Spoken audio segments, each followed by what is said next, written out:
Do you feel like you need God's encouragement and wisdom throughout the week to take hold of His promise to fly like an eagle? You've come to the right place. Welcome to Eagles on the Hill. Let's join our host, Pastor Jeff Scheich.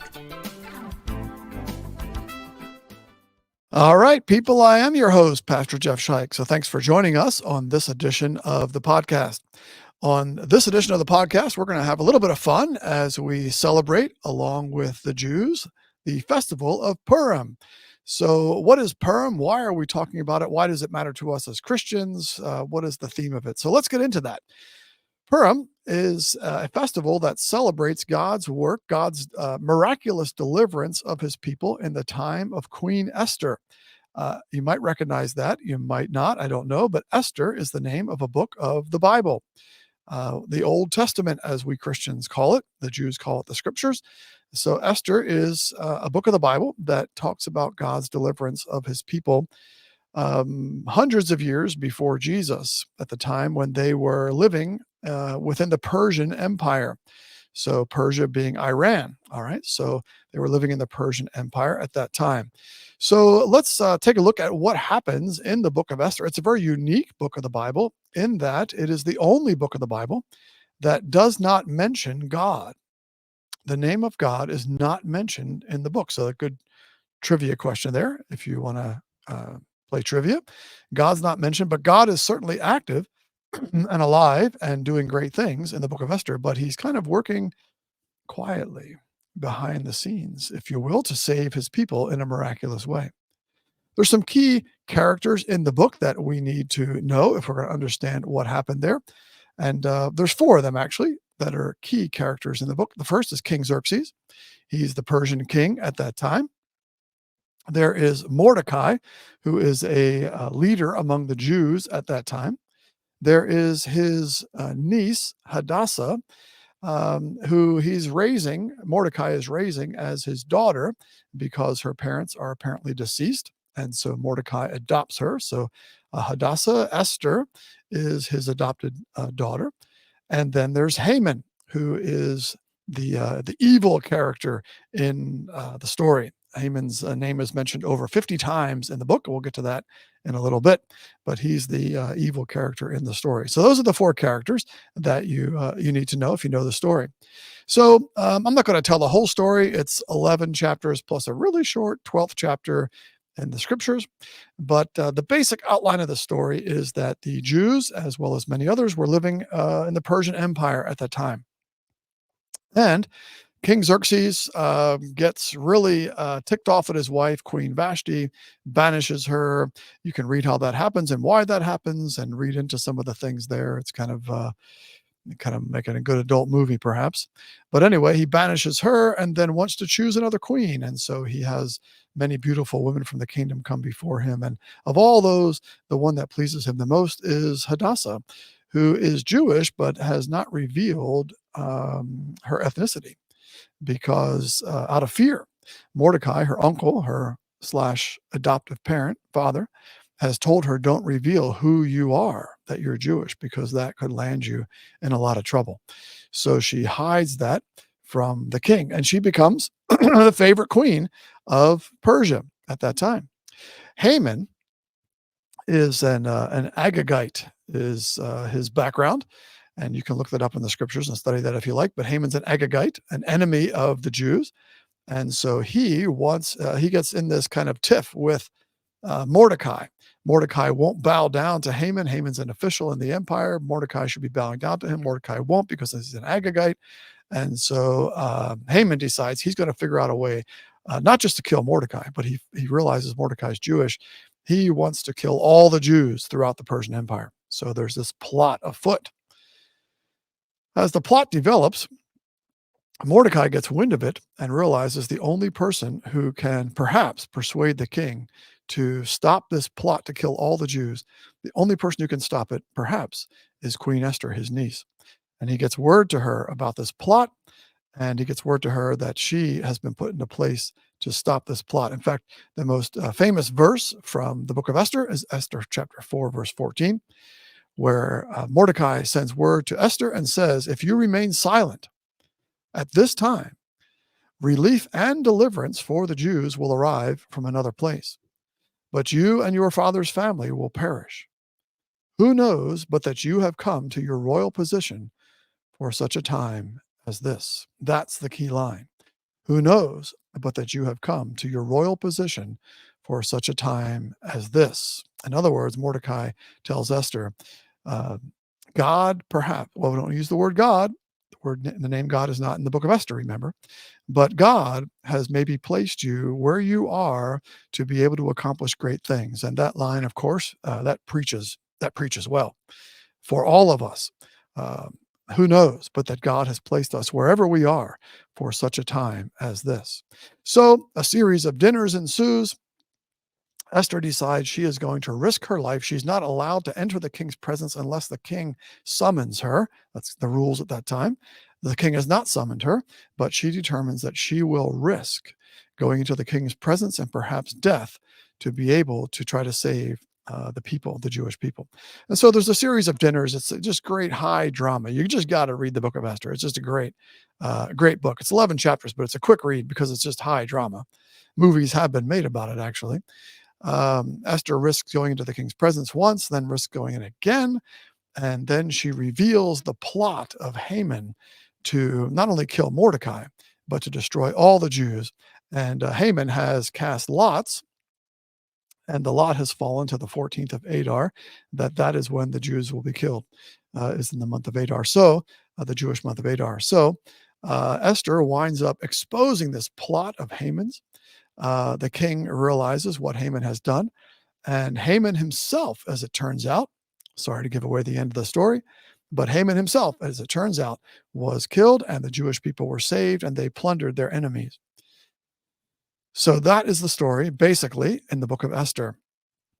You can guess, you don't have to think too hard, why this is a popular story for Jews and resonates with them throughout history. Because throughout history, there have been people who have tried to destroy the Jews and have not succeeded. We think all the way back to Pharaoh at the time when the Israelites were leaving Egypt, and Pharaoh tried to destroy them, and they were delivered on Passover from Egypt and delivered through the Red Sea. God delivered his people in a miraculous way. We think in modern times of Hitler and how Hitler tried desperately. The Nazis tried to destroy every Jew on the face of the earth if they could, but the Jews were saved in that scenario. So both ancient and modern times, and even now today, as the Jews are getting ready to celebrate Purim this week in Israel and around the world, think of Hamas setting out, if they could, to destroy every last Jew from the face of the earth, from the river to the sea, as the saying is.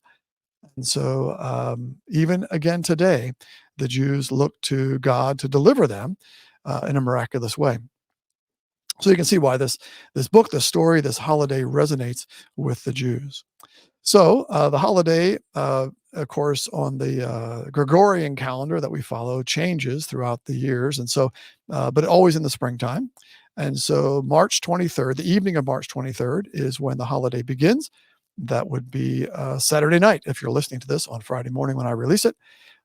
This coming Saturday night. So today, Friday, they'll be fasting in preparation for the holiday of Purim. It'll begin Saturday evening and it'll go 24 hours. It goes longer within the city of Jerusalem.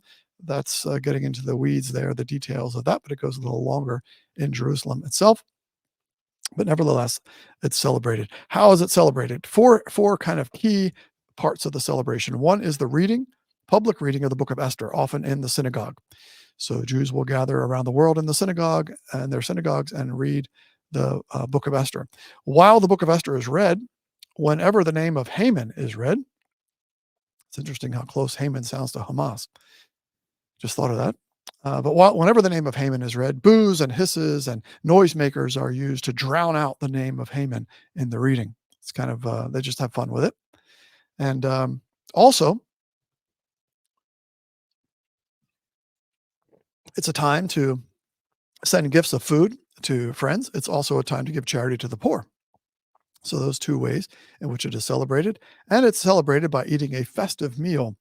When I say festive meal, we're talking about a festive meal. There's some dispute amongst the rabbis about this, but there's a lot of not only food, but drink. And when I say drink, I'm talking adult beverages, I'm talking wine, drunk literally at the festival of Purim at the meal. There's dispute amongst the rabbis as to whether it is in fact obligatory to get drunk at the meal. So some say no, we just need to drink more than usual. Others say it is obligatory to get so drunk that we can't distinguish the good from the bad in this meal. So anyway, it is a time of high celebration. In Israel this year, there's some dispute with exactly how Purim should be remembered, or should we say celebrated, because, of course, many Israelis, Jews, and others are still held hostage by Hamas. And there is a war going on for the first time in a long time that is during Purim. Many, many years there has not been a war during Purim, but now there is, and many Israeli soldiers are fighting in that war and dying in that war. And so there is some sense that Purim should be toned down this year. In fact, some would say dramatically toned down because of what is going on, because of the pain and the suffering that's going on within Israel, and also some would say within the surrounding communities. Their heart goes out to those who are innocents suffering in those surrounding communities as well. Some probably don't care, but others do have a heart for those suffering even around Israel. So probably a lot of toned down celebrations, remembrances of Purim this year. Nevertheless, the main theme of Purim is that verse from Esther chapter 4. Who knows but that you have come to your royal position for such a time as this? The theme of Purim is that God delivers his people. And so we Christians take that theme and we resonate with it as well, because this really points to Jesus. Jesus was sent for such a time as this. Jesus was sent to a people who could not save themselves, namely us, namely every human being. No human being can save themselves, but Jesus was sent. God, come in the flesh for such a time as this, sacrificed himself on the cross for us to bring deliverance to us forever, and not only in this world, but into eternity. So we celebrate also God's miraculous deliverance of his people back at the time of the Passover through the Red Sea. That's the key celebration in the Old Testament. And the New Testament, the key celebration of God's deliverance is Jesus and his conquering by death on the cross. How strange is that? Conquering by his own death on the cross conquered Satan, that most evil of all Hamans, Satan himself, who is out to get us, to destroy us, to kill us for eternity. And Jesus then gives us deliverance. So we celebrate Esther as a foreshadowing, and the events of Esther as a foreshadowing of the greatest deliverance ever, that deliverance of Jesus on the cross, the resurrection from the dead that we're going to be celebrating as Christians next week. So that's what we got for you today. It's a time of celebration. It's kind of a mixture this year of sadness and celebration for Jews, as it is for Christians as we celebrate. Do we celebrate Good Friday, or do we remember Good Friday? It's good because of what happens. It results in our deliverance, but very painful for us to remember the things of Good Friday, to realize we put Jesus on the cross. And yet we celebrate what happens on Easter Sunday as God gives his seal of approval to the death of Jesus on our behalf. That's what we got for you today. I encourage you to write us at eaglesonthehill211@gmail.com. That's all one word, no spaces, dots, dashes, underscores, just eaglesonthehill211@gmail.com. Let us know what you think of this, how you, if you're Jewish and listening to this, how you are remembering or celebrating Purim this year. If you're a Christian, have you heard of this holiday? Did you know much about it before this? What did you learn today? Write us, let us know, and also let us know what kind of things you'd like us to talk about in the future on the podcast. Remember that those who hope in the Lord will be miraculously delivered by him. Will fly on wings like eagle. Thanks for listening to the podcast today.